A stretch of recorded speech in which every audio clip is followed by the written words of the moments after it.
Hello friend, नमस्कार। जैसा कि लास्ट लेक्चर में हमने rapid advance to fit circuits के बारे में बताया था, तो उसी को मैं फिर से आज कंटिन्यू कर रहा हूँ। लेकिन उसमें और इसमें डिफरेंस है। उसमें जो भी हमने बताया था 3 तरीके से rapid advance to fit circuits होता है, लेकिन उसमें जो यूज़ किया था मीटर आउट सर्किट यूज़ किया था। अभी इसमें मैं मीटर इन में rapid advance to fit circuits कैसे होता है उसके बारे में बताने जा रहा हूँ। तो इसमें आप देखेंगे कि इसमें हमने एक सर्किट बना दिया है। देखिए एक सर्किट है, ये रिजर्वायर फिल्टर है, ये पंप है, पंप के बाद देखिए एक रिलीफ वाल्व है और एक फ्लो कंट्रोल वाल्व है, प्रेशर कंपनसेटेड फ्लो कंट्रोल है और फिश बोल सकते हैं। और ये दोनों एक ही साथ है, मैंने एक ही मैनीफोल्ड में है। देख रहे हैं ये लाइन में, मतलब एक ही बाउंड्री दिया हुआ तो एक ही मैनीफोल्ड में है। इसके साथ एक डायरेक्शन कंट्रोल वाल्व है, 3 पोजीशन 1 2 3, नॉर्मली ओपन टाइप का है। और जो टैंक में लाइन जा रहा है ना, जो ऑयल टैंक में जा रहा है, वो थ्रू एक चेक वाल्व जा रहा है। और चेक वाल्व का क्रैकिंग प्रेशर रहता है। क्रैकिंग प्रेशर वो प्रेशर रहता है जिसपे चेक वाल्व खुल जाता है।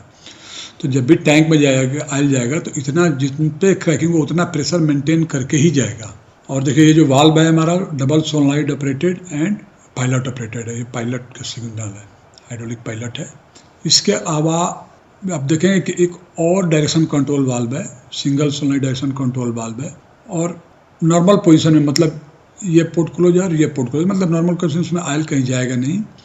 जब ये एनर्जाइज होगा तो ये पंप का फ्लो डायरेक्ट इधर से होते हुए इस डीसी वाल्व को होते हुए सिलेंडर में जाएगा। जब ये यहाँ से डायरेक्ट जाएगा तो उस समय ये सिस्टम बाईपास हो जाएगा।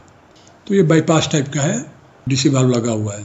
तो अभी अब चूंकि ये जो फ्लो कंट्रोल है, फ्लो कंट्रोल प्रेशर लाइन में लगा हुआ है और डीसी वाल्व के पहले लगा हुआ है। मेन डीसी वाल्व जो है उसके पहले लगा हुआ है, इसलिए ये हमेशा प्रेशर को कंट्रोल करके रखेगा। मतलब जो भी फ्लूइड हमारा इधर से जाएगा, जैसे या इस डायरेक्शन में जाए, रॉड एंड पे जाए, या पिस्टन एंड में जाए। जैसे ये चेंज होगा तो पिस्टन में जाएगा, जैसे चेंज होगा तो रॉड एंड में जाएगा। तो उस समय जब आयल जाएगा तो यहीं से कंट्रोल होके जाएगा। तो इसमें ही बताया कि rapid advance to feed control by meter in. चूँकि ये जैसा कि हमने पहले ही बताया था, फिर बता रहा हूँ, चूँकि ये पी लाइन में है इसलिए प्रेशर को हमेशा ये प्रेशराइज फ्लूइड जब भी जाएगा कंट्रोल वे में जाएगा। तो इसी को हमने यहाँ पे एक्सप्लेन किया है और मैं उम्मीद करता हूँ आप लोग को ये देख के मज़ा आएगा। आप ऐसा देखेंगे तो जो ये डायग्राम बनाया हुआ है आप देखेंगे, ये हमारा पावर पैक है, ये हमारा सक्शन लाइन है, ये पंप हो गया, ये रेड लाइन जो प्रेशराइज फ्लूइड का लाइन है, ये हमारा मीटर फ्लो कंट्रोल वाल्व है मीटर इनमें, क्योंकि यहाँ से होते हुए अब देखिए यहीं पे एक रिलीफ वाल्व बना हुआ है। और यहीं से देखिए एक पायलट इधर आया हुआ है और एक पायलट इधर भी गया हुआ है। और जो आयल आके हमारा इधर से होते हुए देखिए एक पायलट इधर से भी यहाँ गया हुआ है, ये पायलट इधर से गया हुआ है। क्योंकि प्रेशर कंपनसेशन, तो प्रेशर कंपनसेशन के हिसाब से ये फ्लो वेरी नहीं करेगा, क्योंकि प्रेशर कंपनसेशन कुछ भी इधर लोड रहने देते हैं उसके हिसाब से बराबर फ्लो देगा।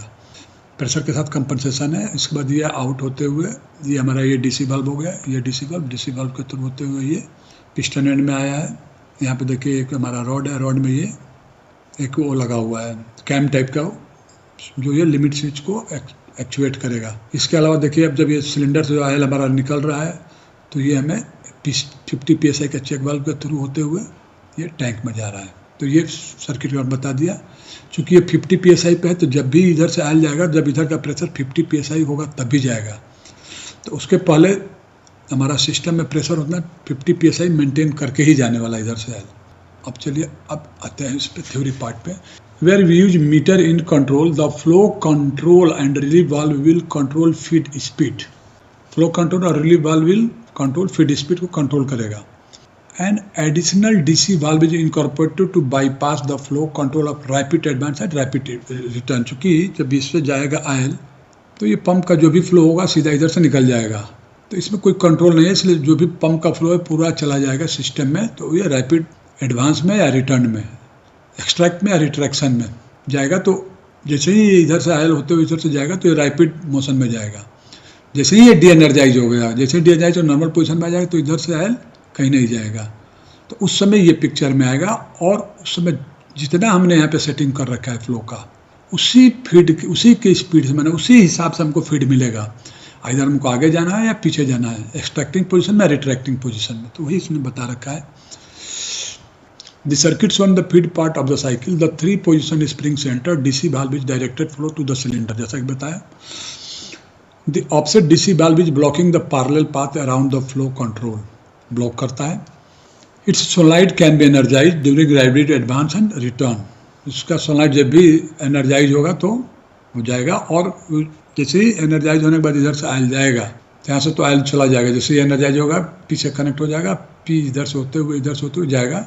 अब यहाँ से जो भी डायरेक्शन कंट्रोल वाल्व इसको दे, या तो एक्सटेंड करने के लिए दिया या रिट्रैक्ट करने के लिए, एक पोजीशन में रिट्रैक्ट होगा और इस पोजीशन में एक्सटेंड होगा, तो उस समय कोई कंट्रोल नहीं रहा क्योंकि पंप का पूरा फ्लो इधर से जा रहा है।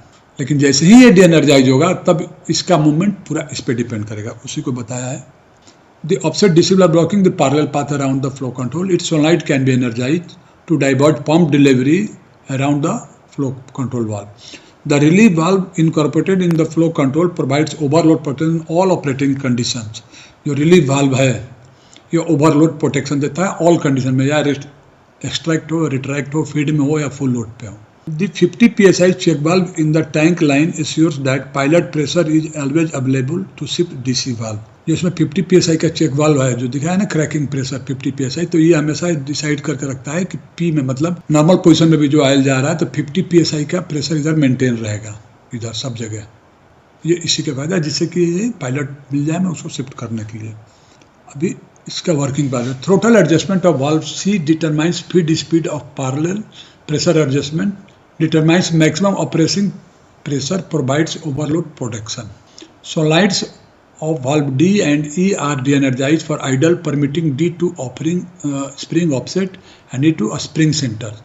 जैसा E जो है spring centered है और ये सिंगल सोलाइड जो valve D है वो spring offset है, तो जब de-energized है तो offset पोजिशन में जिससे कहीं फ्लो नहीं हो।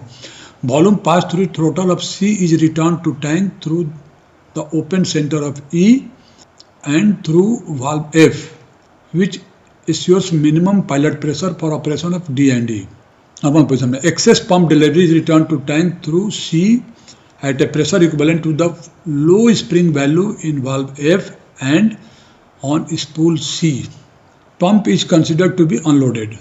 Excess pump का जो flow है tank पर return होगा C at a pressure equivalent to the low spring values in valve F and on spool C. F and spool के जो लो स्प्रिंग है उसके बेस पे ये टैंक में जाएगा। ये देखिए ये और ये ठीक है, जिसकी भी सेटिंग लेस होगी उसके थ्रू ये टैंक में जाएगा क्योंकि fluid is the path of least resistance. Valve is the main direction control determining direction of motion of piston of cylinder ji.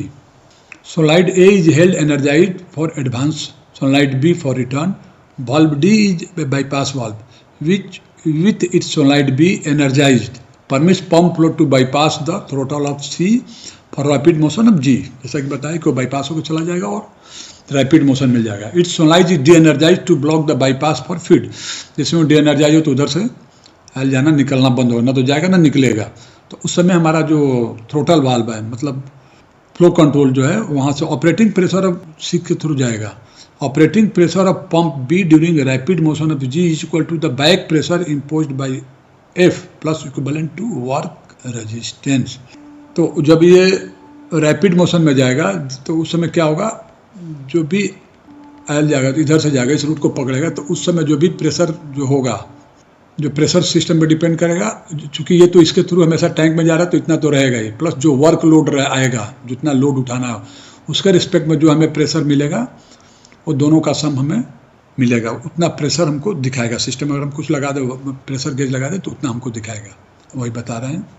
Work resistance during feed operating pressure of pump is equal to back pressure of F work resistance plus spring load on spool of C. जब ये feed में आता है, जब ये feed जो final feed में जब ये पिक्चर में आता है तो उस समय क्या क्या दिखाएगा, एक तो वर्क लोड रहेगा, एक स्प्रिंग ये चेक वाल्व का और प्लस ये स्प्रिंग, इसके बेस पे जो भी रीडिंग आएगा उतना लोड पंप पे रहेगा। Pump pressure is at all times is proportional to and only slightly higher than equivalent in work load. जब पंप का प्रेशर जो रहेगा प्रोपोर्शनल टू रहेगा, every time proportional to and only slightly higher than the equivalent to work load जो आएगा उससे थोड़ा सा ज़्यादा रहेगा। मान लो कि हमको अगर रिक्वायरमेंट 100 बार का है तो 110 बार, 105 बार, 110, 120 बार हमको सेट रहेगा। During feed excess pump delivery is not permitted to pass through throttle of C is returned to tank through C।